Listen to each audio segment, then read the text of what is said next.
முன்னாடிலாம் ஏதாவது ஃபெஸ்டிவலோட மட்டும்தான் எங்கள் அம்மா பிரியாணி வச்சு தருவாங்க. அதுவும் ஃபஸ்ட்டு பிரியாணி வச்சு தந்தது எனக்கு வந்து எங்கள் அப்பா தான். அவ்வளோ டேஸ்ட்டாக இருந்தோம். ஆனால் எங்கள் அம்மா வைக்கிறது சுமாராக தான் இருக்கும். இன்றைக்கி வந்து எங்கள் ஆள் வந்து பிரியாணி வச்சு தான் அப்படின்னு சொல்லி கேட்டிருந்தாங்க. அதனால் காலையிலே போய் மார்க்கெட்டு போயிட்டு சிக்கன் வாங்கிட்டு அப்படியே வந்து அரிசி எல்லாம் வாங்கிட்டு வந்துட்டோம். அப்படியே வர வழியில் காய்கறி கடைக்கு போயிட்டு அங்கே வந்து 2 கூடை வாங்கியிருந்தேன். இந்த துணியெல்லாம் மடித்து வைக்கிறதுக்கு யூஸ்ஃபுல்லாக இருக்கும்னு சொல்லிட்டு சூப்பராக இருந்து பார்க்கறதுக்கு அதையும் வாங்கிட்டு அங்கேருந்து அப்படியே கிளம்பி வந்து வந்ததோட என்ன பிரியாணி தான் வைக்கணும்னு சொல்லிட்டு வெங்காயம் தக்காளி எல்லாம் கட் பண்ணி வச்சுட்டு ஸ்டார்ட் பண்ண ஆரம்பிச்சிட்டேன்.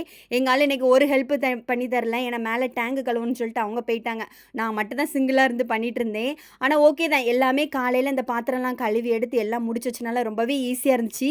பிரியாணி வந்து திண்டுக்கல் மசாலா போட்டு தான் வச்சுருந்தேன்.